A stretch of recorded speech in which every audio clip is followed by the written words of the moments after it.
Hello learners, आज के video में हम लोग एक चीज़ सीखेंगे कि इंग्लिश का प्रैक्टिस हमें कैसे करना चाहिए। आप लोगों में से बहुत सारे लोग इंग्लिश सीखना चाहते होंगे और ग्रामर्स वगैरह याद भी करते होंगे, लेकिन एक मेन इम्पॉर्टेंट पार्ट जो छूट जाता है बहुतों का, वो है प्रैक्टिस करना। सबसे पहले तो प्रैक्टिस की इम्पोर्टेंस की बात करते हैं। प्रैक्टिस को आप ऐसे समझिए कि ये इंग्लिश सीखने का पूरा एक 50% हिस्सा तो यही है। 50% है ग्रामर सीखना और 50% है उसको प्रैक्टिस करना। और बहुत सारे बिगिनर्स जो इंग्लिश सीखना चाहते हैं, उनसे गलती ये होती है कि वो ग्रामर के टॉपिक, सेंटेंस फॉर्मेशन, ये सब बार बार याद तो करते जाते हैं, लेकिन प्रैक्टिस उनसे हर बार छूट जाता है। अगर एग्जाम्पल से समझा जाए तो ये ठीक वैसा ही है जैसे मान लीजिए कि आप एक गाड़ी सीखना चाह रहे हैं, चाहे वो 4 व्हीलर हो, 2 व्हीलर हो या कुछ भी हो। अब आप कर क्या रहे हैं उसमें कि सिर्फ नेट से या अपने दोस्तों से सिर्फ सुन रहे हैं कि गाड़ी चालू कैसे होता है, काम कैसे करता है, और एकदम डीप में ये भी सीख रहे हैं कि गाड़ी के पार्ट्स कौन कौन से होते हैं। लेकिन जो मेन चीज छूट जा रहा है आपसे,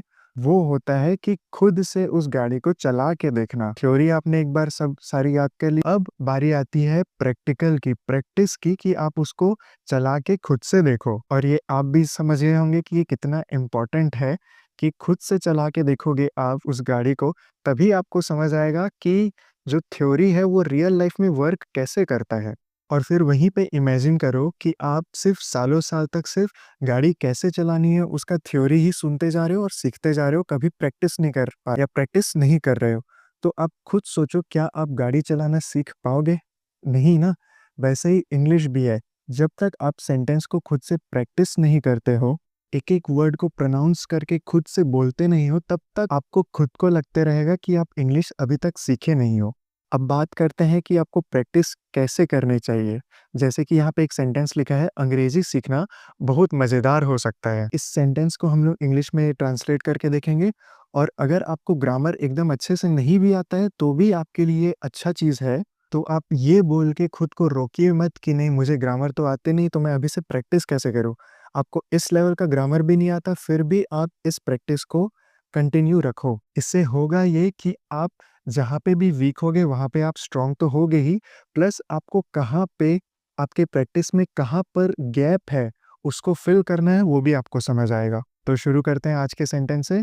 अंग्रेजी सीखना बहुत मज़ेदार हो सकता है। इसको इंग्लिश में हम लोग बोलते हैं, अंग्रेजी को इंग्लिश में बोलते हैं, इंग्लिश सीखना को बोलते हैं लर्निंग। बहुत मज़ेदार, बहुत को हम लोग इंग्लिश में बोलते हैं अ लॉट। मज़ेदार को हम लोग बोलते हैं फन। आप जानते ही होंगे। तो इसको इंग्लिश में कैसे बोलेंगे? Learning English can be a lot of fun. क्या? Learning English can be a lot of fun. आपको खाली वीडियो देखना नहीं है, मेरे साथ मेरे बाद उसको रिपीट भी करना है सेंटेंस को। अगर आप स्पोकन इंग्लिश सीख रहे होगे तो बोल के रिपीट करो, और अगर आपको खाली लिखने में इंग्लिश सीखना है तो इन सब चीज़ों को कॉपी में लिख के प्रैक्टिस करो। वैसे ही आगे बढ़ते हैं अगले सेंटेंस में। यह एक वैश्विक भाषा है। वैश्विक यानी ग्लोबल, यानी पूरे दुनिया में यूज होने वाला, उपयोग होने वाला। इसको इंग्लिश में हम लोग कैसे बोलेंगे? It is a global language. यह के लिए हम लोग लगाए इट, है के लिए हम लोग लगाए इज, और वैश्विक भाषा के लिए हम लोग लगाए ग्लोबल लैंग्वेज। ठीक, तो पूरा सेंटेंस क्या हुआ? It is a global language. It is a global language. A क्यों आया है? क्योंकि यहाँ पे एक लिखा हुआ है, एक वैश्विक भाषा, तो अ ग्लोबल लैंग्वेज। वैसे ही अगला सेंटेंस है, आप प्रतिदिन नए शब्द सीख सकते हैं।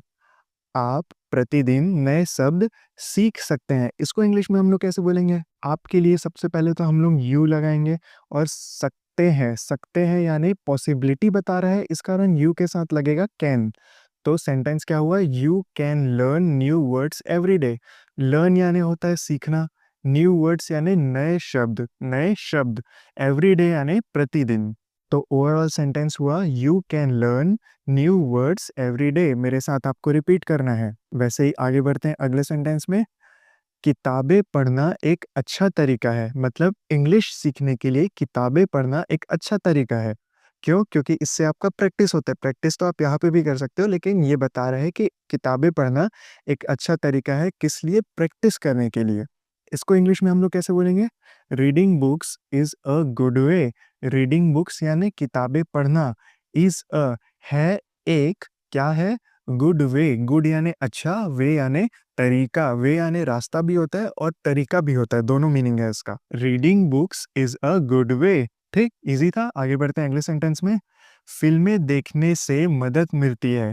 फिल्में देखने से मदद मिलती है, लेकिन एक चीज आपको यहाँ पे ध्यान रखना है, जब आप मूवीज से इंग्लिश सीख रहे हैं तो कई बार काफी सारे एक्टर्स उसमें रॉन्ग इंग्लिश भी यूज करते हैं, जो कि कैजुअल रहता है, फॉर्मल ओकेशन पे यूज नहीं होता।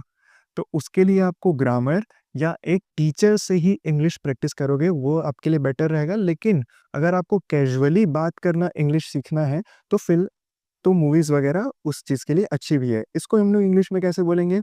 Watching movies helps. बस इतना छोटा सा सेंटेंस, वॉचिंग मूवीज, इतने का मतलब होता है मूवीज देखना, बहुत सारी मूवीज की बात करें, पिक्चरें देखना मदद करती है, हेल्प्स। इजी था। आगे बढ़ते हैं अगले सेंटेंस में। अंग्रेजी में बात करने का अभ्यास करें। अंग्रेजी में बात करने का अभ्यास करें मतलब आप अगर स्पोकन इंग्लिश सीख रहे हो तो इंग्लिश में बात करने का प्रैक्टिस करना है आपको। ठीक, इसको इंग्लिश में हम लोग बोलेंगे प्रैक्टिस स्पीकिंग, यानी प्रैक्टिस का मतलब अभ्यास करना होता है, स्पीकिंग यानी बोलना। इन इंग्लिश प्रैक्टिस स्पीकिंग यानी बोलने का अभ्यास करना है, किसमें? इन इंग्लिश यानी इंग्लिश में। वैसे ही अगला सेंटेंस है, गलतियां करने से न डरे। इस जिस तरीके से आप अभी इंग्लिश सीख रहे हैं उसको एक्टिव रिकॉल मेथड बोलते हैं। मैं अपने काफ़ी वीडियो में समझा चुका हूँ। उसमें होता क्या है कि आप जितने बार, अगर शॉर्ट में बताया जाए तो जितने बार भी आप अपनी गलती को किसी भी चीज़ में अपनी गलती को सुधारते हैं, वो आपके माइंड में अच्छे से बैठते जाता है। इसको हम लोग बोलते हैं एक्टिव रिकॉल मेथड। गलतियाँ करने से न डरें। Don't be afraid to make mistakes. यहाँ तक का मतलब डोंट बी अफ्रेड, इतने का मतलब होता है डरना नहीं है। क्या चीज़ के लिए? टू मेक मिस्टेक्स यानी गलती करने के लिए डरना नहीं है। अफ्रेड यानी डरना होता है, मिस्टेक्स यानी गलतियाँ। वैसे ही अगला सेंटेंस है, नियमितता महत्वपूर्ण है। नियमितता यानी कंसिस्टेंसी होता है। क्या होता है? नियमितता यानी कंसिस्टेंसी, यानी आपको डेली एक टाइम में, एक शेड्यूल में आपको प्रैक्टिस करना है उस चीज़ का। महत्वपूर्ण को हम लोग बोलते हैं इम्पोर्टेंट। महत्वपूर्ण यानी इम्पोर्टेंट। कंसिस्टेंसी इज इम्पोर्टेंट यानी नियमितता क्या है यानी इज इम्पोर्टेंट। इम्पोर्टेंट यानी महत्वपूर्ण है। इंग्लिश सीखने में या किसी भी चीज को सीखने में कंसिस्टेंसी बहुत महत्वपूर्ण है। ये आपको अगर ऐसा बोलना है तो आप बोल सकते हैं कंसिस्टेंसी इज इम्पोर्टेंट। वैसे ही अगला सेंटेंस है, यह आपके अवसरों को बढ़ा सकता है। यानी इंग्लिश सीखने से आपको, मतलब आपको अपने लाइफ में अपने काम से रिलेटेड या किसी चीज़ से भी रिलेटेड अपॉर्चुनिटी ज़्यादा मिलेंगी अगर आप इंग्लिश सीख जाते हैं तो। इसको इंग्लिश में हम लोग कैसे बोलेंगे? इट कैन, यानी यह सकता है वाला सेंटेंस है, यानी पॉसिबिलिटी बता रहा है, यानी इट कैन इंक्रीज। इंक्रीज यानी होता है बढ़ाना।